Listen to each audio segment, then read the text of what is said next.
Je vais en profiter d'ailleurs, Julia, pour te demander des nouvelles un petit peu au niveau de la situation, savoir où est-ce que tu en es, parce qu'on avait fait une interview pour la naissance de ta petite princesse. Depuis, est-ce que le papa, donc qui est ton ex, avec qui t'étais resté quelques mois, est-ce qu'il s'est manifesté, est-ce qu'il a cherché à rentrer en contact avec sa fille? Rien du tout. Aucune nouvelle. Moi, je suis bloquée de partout. Je peux même pas le contacter. Je pense qu'il a vu des choses, comme quoi j'avais accouché, etc. Mais il a rien cherché. Il a pas cherché à me voir ou à la voir elle ou à me contacter. Rien du tout. Il continue sa vie un petit peu partout. Et je vais te dire un truc. J'ai un ami qui parlait à sa nouvelle copine. Et donc voilà, forcément, il lui a pas dit qu'il me connaissait. Comme ça, il me rapportait un peu tout. Et elle lui a dit que de toute façon, comme lui il dit partout, que ce n'était pas le père, que je l'avais trompé de tous les côtés. Voilà ce qu'il raconte à tout le monde et ce que sa copine fait croire à tout le monde. Donc elle, la petite gamine aussi, tu vois, qui connaît pas ma vie, qui connaît rien de la situation, elle se permet de parler à tout le monde et ça m'énerve. Donc faut pas que j'ai en face de moi celle-là, mais c'est très énervant, surtout quand ça touche sa chair, quand ça touche son sang. Et là, on n'est pas en train de parler d'une dispute entre toi et une nana. Ouais, voilà. On est en train de parler d'un enfant. Exactement, je sais très bien que c'est son père. J'aimerais bien d'ailleurs lui faire parvenir un test de paternité, mais faut qu'il soit d'accord aussi, vu que j'ai pas de contact, je peux pas le faire. Mais bien sûr que c'est son père. Et en plus, tu vois sa tête, je te dis, elle a quasiment rien que moi à part le bas du visage. Et toi, la situation, comment tu la vis aujourd'hui, 4 mois après? Parce que quand on s'était vu après la naissance, tu m'avais dit que de toute façon ça te choquait pas parce que tu t'y étais préparé psychologiquement. Avec 4 mois de recul, est-ce que tu as évolué un petit peu psychologiquement? Disons que maintenant je me suis habituée à la situation, que moi je suis très bien avec elle, je l'éduque comme je veux, je l'élève comme je veux, elle est dans le calme, tu vois, c'est un bébé pas stressé, elle pleure quasiment jamais et je me dis au final qu'elle soit toute seule avec moi, ça peut être aussi bénéfique pour elle, comme ça elle n'entend pas de cris, pas de disputes. Et concernant lui, ça m'étonne pas, non, ça m'étonne pas parce qu'il est super égoïste et je trouve ça quand même très inhumain. Et tu vois, le fait de le voir sur les réseaux, parce que bien sûr que je le vois sur les réseaux, que je le veuille ou non, et je me dis, il donne des conseils à tout le monde, tu vois, par rapport au physique.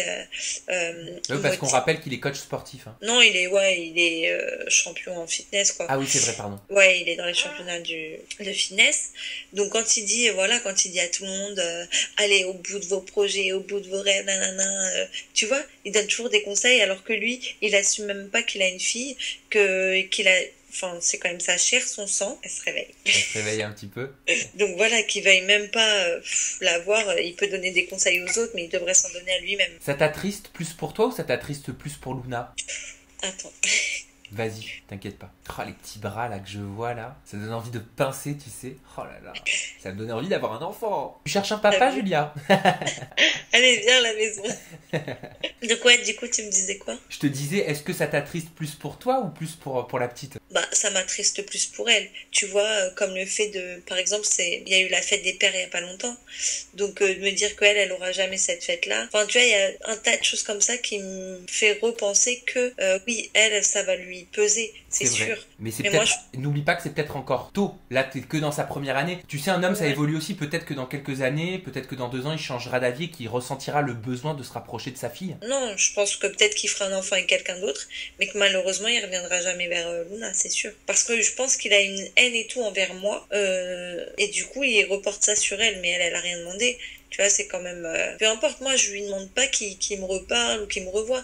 Mais au moins, si elle veut le voir un jour, qu'il accepte. Quoi. Bien sûr. Allez, on va se reconcentrer un petit peu plus sur toi. Lors de notre première interview après la naissance de Luna... Dégueulasse. Non, c'est très bien, je t'assure. Lors de notre première interview après la naissance de Luna, on avait parlé forcément de l'accouchement, de tes premières émotions et sensations. Aujourd'hui, ça fait 4 mois qu'elle est rentrée dans ta vie, ta fille. Et beaucoup de mamans, surtout quand elles sont jeunes, font face au baby blues. Ce qu'on appelle le baby blues. C'est une sorte de déprime post-natale. Et il me semble que j'avais vu passer un petit tweet là-dessus.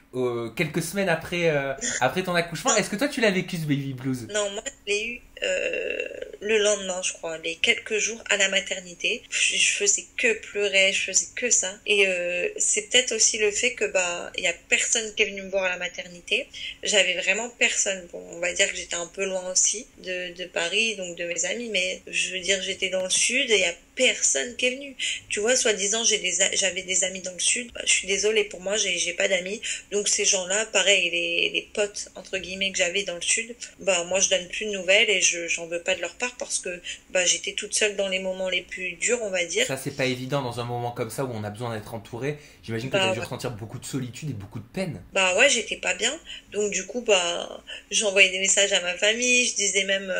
Enfin, tu vois, je leur en voulais à eux, même si je sais qu'ils pouvaient pas venir, qu'ils voulaient être là.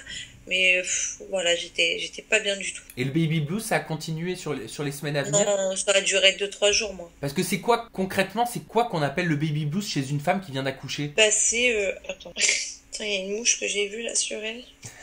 Il fait chaud, hein. Mais ouais, il y a des petits moucherons là. Ah bah quand il fait chaud, il y a des moucherons. On dirait une maman lion. Ah, La petite tête. Ouais, donc, ouais, grave. Maman lion. oui, donc je Maman te lion. disais, le baby blues, qu'est-ce que c'est? Qu'est-ce que ressent une femme qui a le baby blues? Parce qu'il y a certainement des hommes qui nous regardent qui savent pas ce que c'est, cette sensation. Bah, le baby blues, en fait, t'es super triste, mais tu sais pas pourquoi. C'est un, c'est un T'as envie état de un petit peu de déprime, quoi. Ouais, c'est ça, c'est limite en dépression, mais ça dure moins longtemps, ça dure pas longtemps. Et tu sais pas pourquoi. T'as envie de pleurer tout le temps. Même quand je la regardais, j'étais heureuse, je pleurais, enfin, n'importe quoi. Et aujourd'hui, il est rythmé comment ton quotidien avec ta fille? Ah bah, je fais tout en fonction d'elle. C'est-à-dire que maintenant, tu vois, avant, je m'endormais, même quand je sortais pas, je m'endormais vers 3 heures 4 heures du matin. Maintenant, je suis couchée à 22 heures. Bon, là, quand j'ai des choses à faire, non, mais sinon, c'est 22 heures, je suis au lit. Quand elle est à la sieste, bah, tu vois, je fais ce que j'ai à faire, mes papiers, l'appartement, tu vois, je range des trucs et tout. Mais je fais en fonction d'elle. Et sinon, bah, tu vois, j'essaie de toujours être avec elle, jouer avec elle, la stimuler, faire des choses. Enfin, je la laisse jamais, jamais seule quand elle dort pas. C'est aussi le fait que, tu vois, je culpabilise le fait d'être toute seule avec elle et de me dire, ben, elle a que moi. Alors, j'ai pas le droit de la laisser comme ça, dans son transat, ou si elle pleure, j'ai pas le droit de la laisser, je dois être là tout le temps. Tu vois, ça aussi, j'ai un problème là-dessus, c'est que je dois tout le temps être avec elle. Et ça te manque pas un petit peu quand même ta vie d'avant, les sorties, les amis, la télé, les bookings? Est-ce que tu y penses de temps en temps? Alors, j'y pensais beaucoup au début, ça me manquait un peu, ouais. Mais c'est vrai que le premier mois avec Luna, c'était compliqué parce qu'elle dormait jamais. J'étais un peu surpassée par tout ça, tu vois. Je savais pas trop comment gérer les choses. C'était compliqué. Mais maintenant, non, ça me manque plus du tout. Il y a pas longtemps, je suis allée sur Paris et j'ai fait une soirée avec tout le monde. Eddie, Mélanie, Nathalie, tout le monde. Donc ça m'a fait énormément de bien, mais au bout d'1 heure, tu vois, ils faisaient tous la fête, on était là tous ensemble, et au bout d'1 heure, j'ai dit, bah, je vais devoir y aller, parce que je me sentais pas bien de la laisser. Pourtant, elle était avec ma mère, Luna. Elle était à l'hôtel avec ma mère, mais je me sentais pas bien. Je disais, non, non, moi, dans 2 heures, je peux pas boire et tout, parce que dans 2 heures, je vais donner le biberon, alors que ma mère était là, elle aurait pu le faire. Mais j'y arrive plus comme avant, tu vois. Parce qu'il y a toujours Luna forcément, en tête, et ben, j'arrive pas à m'amuser comme avant. C'est ta raison de vivre et c'est normal. Et la télé-réalité, on peut dire que ça fait... Eh ben comme à la maison, regarde moi aussi. Je regarde même pas encore les messages.